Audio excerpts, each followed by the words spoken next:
प्रिय विद्यार्थियों, आज हम एमए फाइनल पॉलिटिकल साइंस के गांधीयन पॉलिटिकल थॉट के तहत महात्मा गांधी की सत्याग्रह की तकनीक या सत्याग्रह के विभिन्न साधन इनके बारे में चर्चा करेंगे। पूर्व के वीडियो लेक्चर में हमने ये जाना कि गांधी जी के सत्याग्रह की अवधारणा क्या है, उसका आशय क्या है और सत्याग्रह और निष्क्रिय प्रतिरोध इनमें मूलभूत अंतर क्या है। क्योंकि सत्याग्रह की अवधारणा को समझने के लिए यह आवश्यक है कि सत्याग्रह के साथ साथ हम उसके संबंधित दूसरी जो अवधारणा है निष्क्रिय प्रतिरोध, उसके बारे में भी जानें। तो पूर्व के वीडियो लेक्चर में हमने निष्क्रिय प्रतिरोध को भी विस्तार से जाना और उसके और सत्याग्रह के मध्य क्या मूलभूत अंतर हैं उनको रेखांकित किया था। आज इस वीडियो लेक्चर में हम महात्मा गांधी की सत्याग्रह की तकनीक या सत्याग्रह के विभिन्न साधन क्या हैं, अर्थात कोई सत्याग्रही सत्याग्रह की तकनीक का प्रयोग किस प्रकार करेगा, किन किन परिस्थितियों में करेगा, उसको हम जानने का प्रयास करेंगे। सत्याग्रह का प्रयोग व्यक्तिगत व सामूहिक रूप से सामाजिक, आर्थिक व धार्मिक व राजनीतिक इत्यादि सभी क्षेत्रों में किया जा सकता है। लेकिन इसका प्रयोग खास बात क्या है, लोकहित, शुद्ध ध्येय व नैतिक उद्देश्यों की प्राप्ति के लिए ही किया जा सकता है और उसी के लिए किया जाना चाहिए। व्यक्तिगत हित व स्वार्थ की प्राप्ति के लिए सत्याग्रह का प्रयोग करना अनुचित है।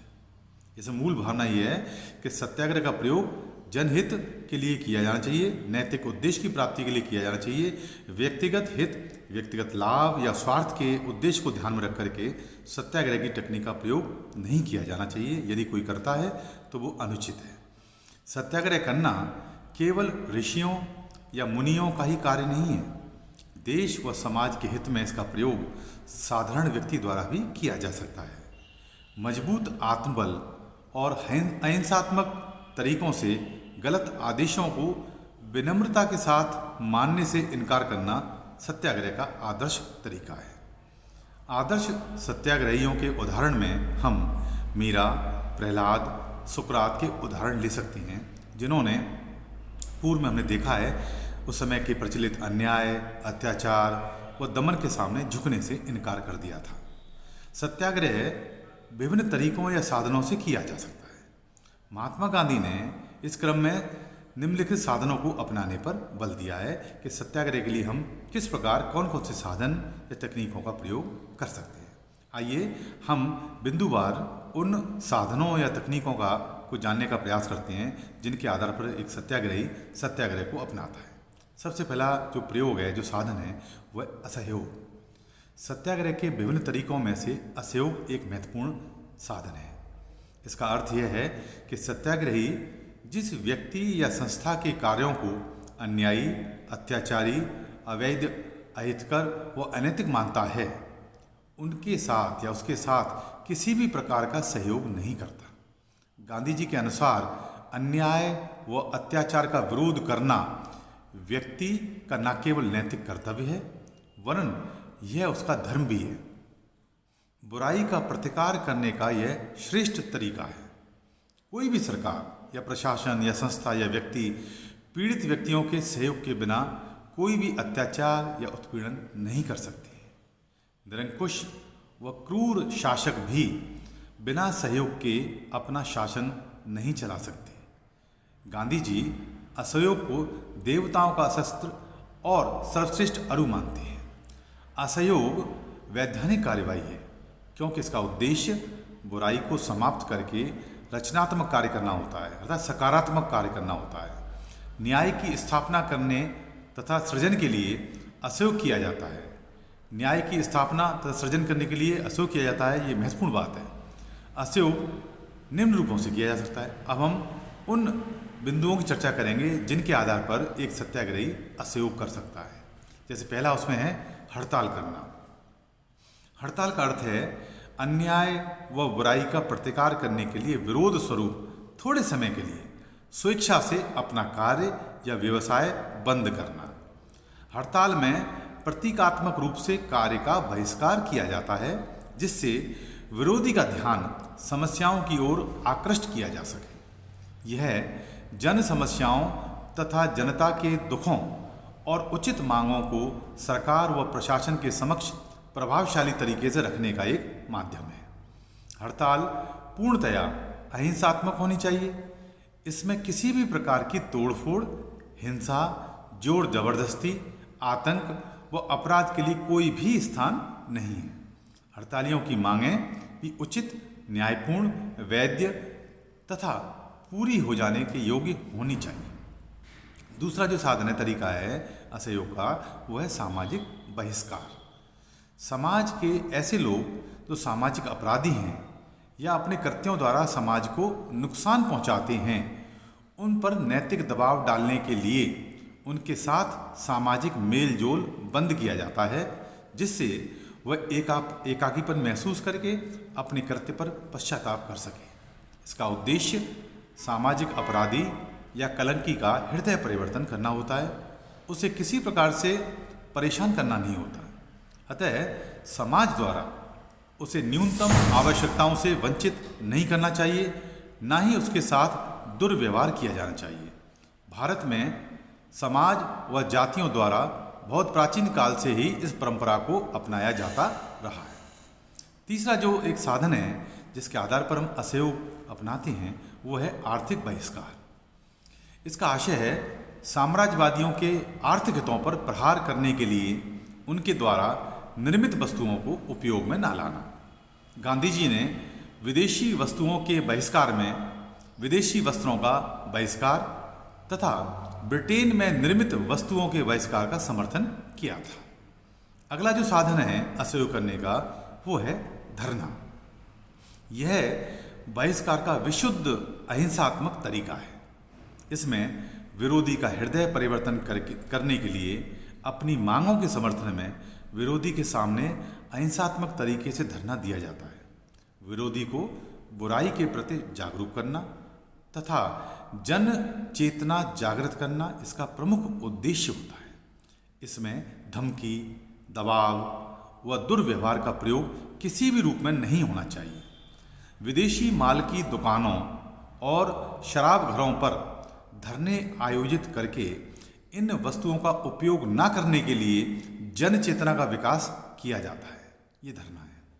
इसी क्रम में एक दूसरा असहयोग का साधन है महत्वपूर्ण, वो है हिजरत। इसको भी समझना आवश्यक है। हजरत मोहम्मद साहब की मक्का से मदीना जाने की यात्रा को हिजरत कहा जाता है। इस शब्द की जो उत्पत्ति है हिजरत की, वो इस रेफरेंस में हुई थी कि हजरत मोहम्मद साहब कि मक्का से मदीना जाने की जो यात्रा को उस समय हिजरत कहा गया। इसका अर्थ है स्वेच्छा से किसी स्थान का परित्याग करके दूसरे स्थान पर चले जाना। गांधी जी ने इस तरीके का उपयोग करने की सलाह उन लोगों को दी जो विरोधी का सामना करने के लिए अहिंसात्मक तरीकों का उपयोग करने में असमर्थ हैं। यह दोनों ही पक्षों के लिए लाभकारी या हितकारी है। इसमें अत्याचारी अत्याचार करने से बच जाता है और वहीं सत्याग्रहियों पर भी उत्पीड़न व अन्याय नहीं होता।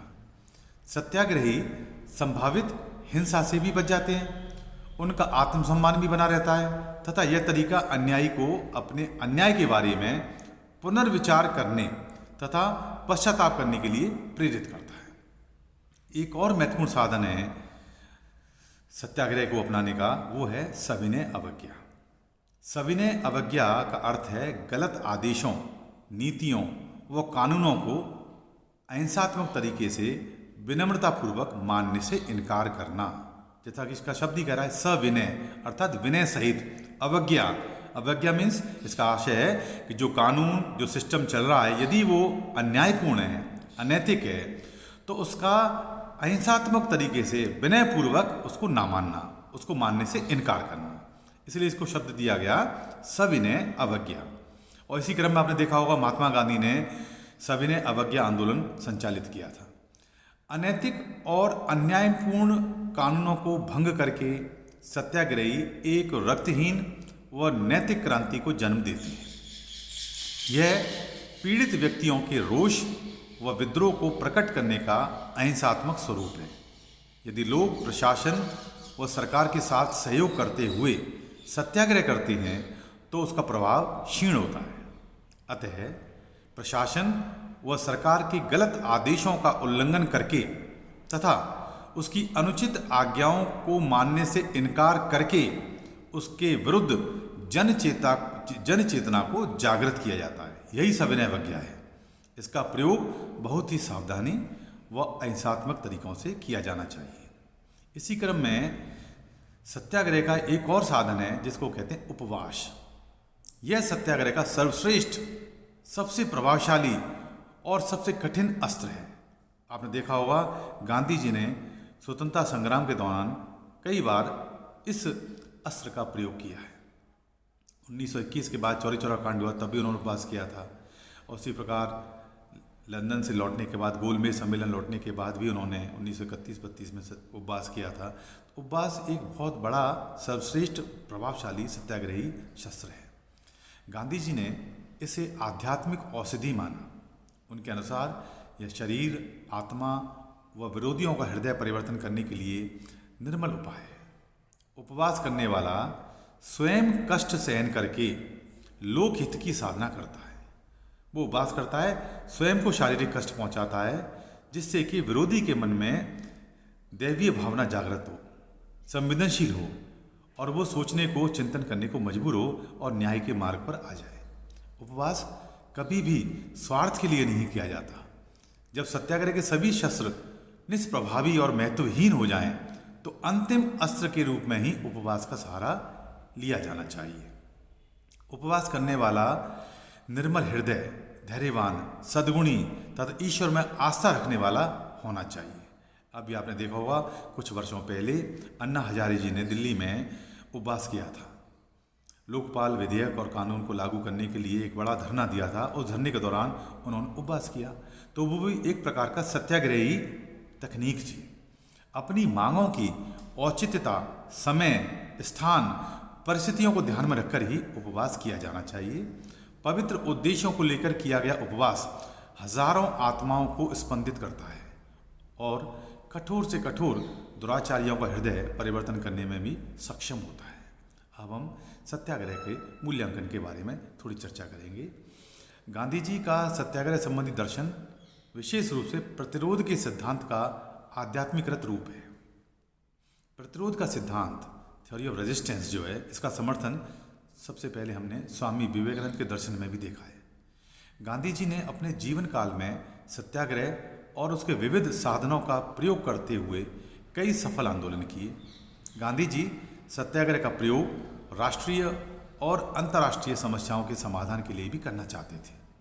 गांधी जी की सत्याग्रह पर इतनी दृढ़ और अडिग आस्था थी कि वे अंतर्राष्ट्रीय युद्धों तथा एक देश द्वारा दूसरे देश पर किए गए आक्रमण का प्रतिकार भी अहिंसात्मक तरीकों से करने का समर्थन करते थे। उनका मत था कि सत्याग्रह के साधनों के प्रयोग तथा असहयोग की तकनीक से हिटलर और मुसोलिनी के आक्रमणों को भी निष्क्रिय किया जाना संभव था। गांधी जी सत्याग्रह को विश्व की सभी समस्याओं के समाधान के लिए अक्सर इलाज या संजीवनी बूटी मानते थे। लेकिन सत्याग्रह के विरोधी इसके विरुद्ध भी अनेक तर्क देकर इसकी कटु आलोचना भी करते हैं। इसलिए हमें इसके विरोधी, इसके आलोचक किन आधारों पर सत्याग्रह की तकनीक और सत्याग्रह की अवधारणा का आलोचना करते हैं वो जानना भी आवश्यक है। तो आलोचना के कुछ आधार निम्नलिखित हो सकते हैं। पहला है अहिंसक सीधी कार्रवाई भी एक प्रकार का बल प्रयोग और हिंसा है। पहला जो आलोचना की जाती है वो की जाती है अहिंसक सीधी कार्रवाई भी एक प्रकार का बल प्रयोग और हिंसा है। इसमें आलोचकों का मानना है कि अपने विरोधियों के विरुद्ध बहिष्कार, धरना, हड़ताल और उपवास का प्रयोग करना एक प्रकार का संगठित बल प्रयोग है। इन साधनों से विरोधी पर आर्थिक, सामाजिक, धार्मिक व राजनीतिक दबाव किसी न किसी रूप में डाला जाता है, जिससे मजबूर होकर वह आपकी मांगों को स्वीकार कर ले, मान ले। आर्थर मूर इन साधनों को एक प्रकार से मानसिक हिंसा मानते हैं। जिन लोगों के विरुद्ध सत्याग्रह का प्रयोग किया जाता है उनको इससे कष्ट, पीड़ा और नुकसान होना स्वाभाविक है। इस प्रकार आलोचना की गई थी। अतः गांधी जी के अनुसार यह कार्य असत्य और हिंसक है। वहीं एक आलोचना ये भी की जाती रही है कि सभी परिस्थितियों में सत्याग्रह का प्रयोग संभव नहीं है। गांधी जी इसे रामबाण औषधि मानते हैं। वैसे तो लेकिन सब जगह और सभी परिस्थितियों में इसका प्रयोग सफलतापूर्वक नहीं किया जा सकता। असभ्य और हिंसक लोगों के हृदय में परिवर्तन के लिए सत्याग्रह करना, आत्महत्या करना, आत्मनाश करना है। तानाशाह व आतताई शासकों के विरुद्ध भी सत्याग्रह का प्रयोग करना हास्यास्पद सा लगता है। एक आलोचना ये भी की जाती है कि युद्धों और अंतर्राष्ट्रीय संघर्षों में सत्याग्रह का प्रयोग कतई भी संभव नहीं है।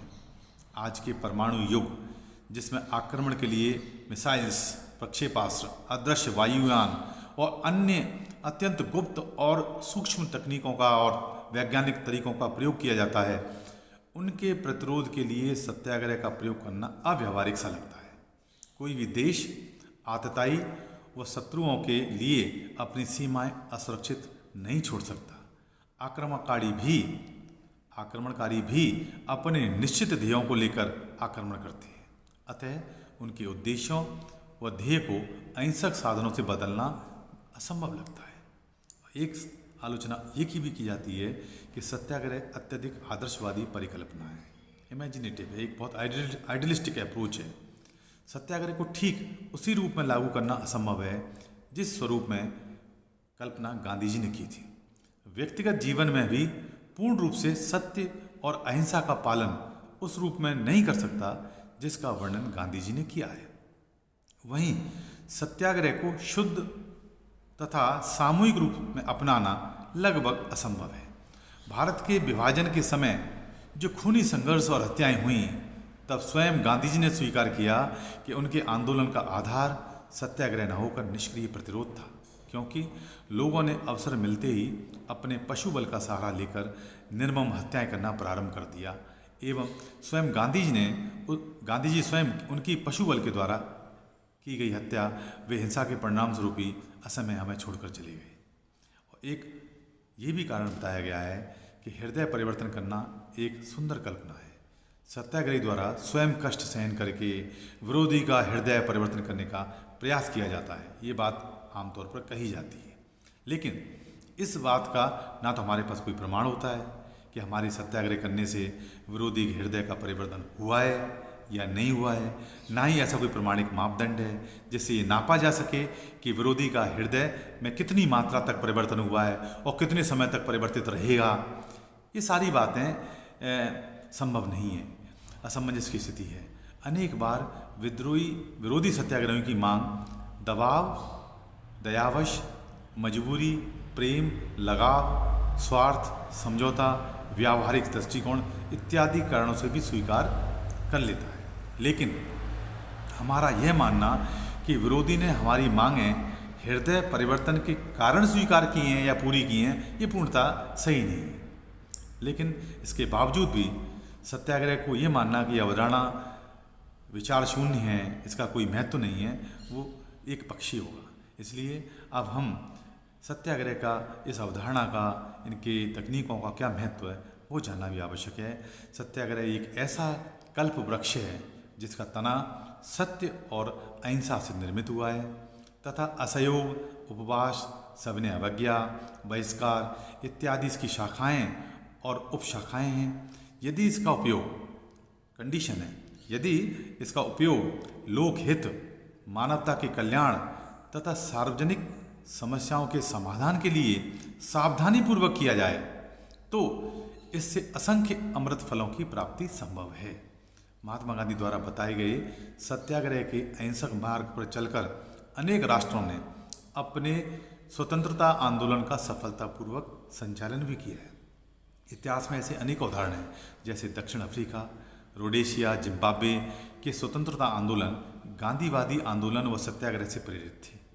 दक्षिण अफ्रीका में नेल्सन मंडेला दक्षिण अफ्रीका के गांधी कहे जाते हैं। सम्मानीय खान अब्दुल गफ्फार खान, जिनको सीमांत गांधी के नाम से जाने जाते हैं। अमेरिका में काले लोगों का आंदोलन गांधीवादी सिद्धांतों से प्रेरित था। गांधी जी